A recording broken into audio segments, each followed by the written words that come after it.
దివి నుంచి భూకి దిగి వచ్చిన దివ్యాత్మ స్వరూపులందరికీ కూడా ఆత్మ ప్రణామాలు. ముందుగా మన జగద్గురు బ్రహ్మర్షి పితామహ పత్రిజీ గారికి, అమ్మ స్వర్ణమాల మేడంకు ఆత్మ ప్రణామాలు. గురువు గారికి, గురువుగారైన సదానంద యోగీశ్వర్ల వారికి ఆత్మ ప్రణామాలు.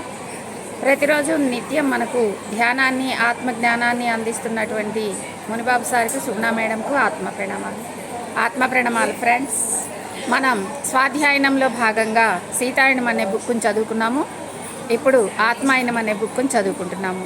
నిన్నటి రోజు ఆత్మాయనంలో భార్యాభర్తలు కలిసి జీవితకాలంలో జీవించి ఉన్నప్పటికీ వాళ్ళు భిన్న అభిప్రాయాలతో కలిసి ఉంటారు కాబట్టి మరణాంతరము వాళ్ళు కలిసి ఉండరు, ఒకళ్ళని ఒకళ్ళు గుర్తించే అవకాశం ఉండదు అని చెప్పి మనం చదువుకోవటం జరిగింది.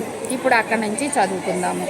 ఒకరికొకరు సేవ చేసుకున్నారు, ఉపయోగపడ్డారు, కొంతకాలం పాటు ఉండి లాభపడ్డారు.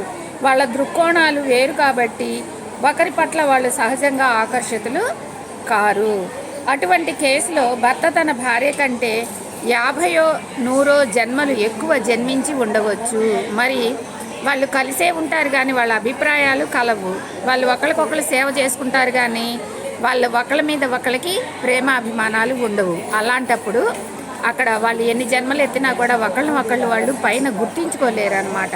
ఎందుకంటే వాళ్ళు మానసికంగా అక్కడ కలిసి ఉండరు కాబట్టి, శారీరకంగా ఏదో కలవటం, పెద్దలు పెళ్ళి చేశారు కాబట్టి ఆ పెళ్ళికి తల వంచి వాళ్ళు ఆ జీవితకాలం వాళ్ళు అలా కలిసి ఉండటం జరుగుతుందే తప్ప వాళ్ళు మానసికమైన మనసులతోటి కలిసి ఉండరు కాబట్టి ఆ సూక్ష్మ శరీరాలు కూడా ఒకరినొకటి గుర్తించుకోలేవు అని చెప్తున్నారు. దానివల్ల అతని అవగాహన మరింతగా ఉంటుంది. భార్య కన్నా భర్త 50-100 జన్మలు ఎక్కువగా ఉండవచ్చు. ఆ జన్మల్లో ఆ భార్యను గుర్తించలేకపోయి ఉండవచ్చు అన్నమాట. దీనివల్ల అతని అవగాహన ఇంకా ఎక్కువగా పెరుగుతుంది. ఆమె కన్నా అతను బాగా అర్థం చేసుకుంటాడు జీవిత క్రమాన్ని. అతను ఎక్కువ జన్మలు తీసుకున్నాడు కాబట్టి అతను దాని గురించి ఇంకా అవగాహన ఎక్కువగా పెంచుకోవటం జరుగుతుంది. అతన్ని బాగా అర్థం చేసుకోవటం కూడా జరుగుతుంది అన్నమాట. గత జన్మల అనుభవాల సారమైన అతని జ్ఞాన నిధి ఆమె దానికన్నా గొప్పగా ఉండవచ్చు. కనుక అన్ని విధాల అతను ఆమె కంటే పై స్థాయిలో ఉంటాడు. అయితే మనం మరిచిపోకూడని విషయం ఒకటి ఉంది. ఈనాడు ఆమె ఉన్న స్థితిలో 100 జన్మల క్రితం అతనున్నాడు.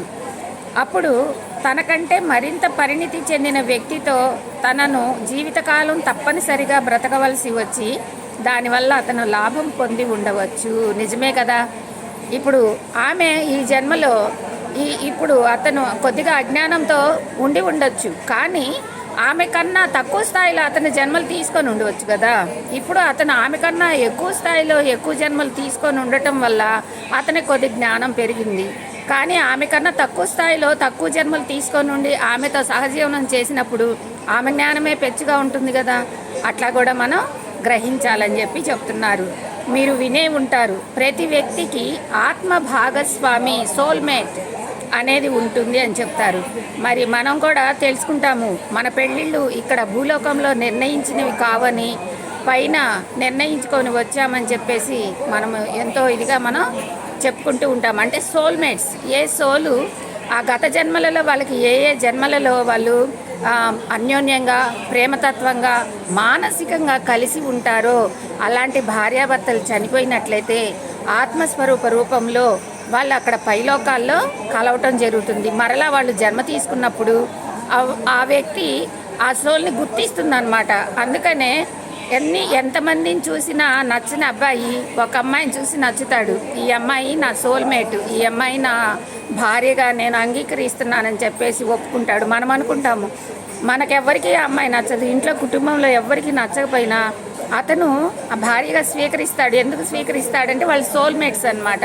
అంటే ఇద్దరి అభిరుచులు ఒకలాగా ఉండి, ఇద్దరు అనుభవాలు ఒకలాగా ఉండి, ఇద్దరు కూడా అన్యోన్యంగా దంపతులుగా చివరి దాకా, అంటే మధ్యలో అంతరాయం లేకుండా, అంటే మధ్యలో విడిపోకుండా చివరి వరకు 90 సంవత్సరాలు, 80 సంవత్సరాలు, 95 సంవత్సరాలు, అంటే వృద్ధాప్యం వచ్చిన దాకా కూడా ఒకరిని ఒకరు అర్థం చేసుకుంటూ భార్యాభర్తలు ఎవరైతే కలిసి ఉంటారో వాళ్ళు సోల్మేట్స్గా మళ్ళీ తయారై మరుజన్మకు మళ్ళీ వాళ్ళిద్దరు భార్యాభర్తలుగానే భూలోకంలో కలవటం జరుగుతుంది.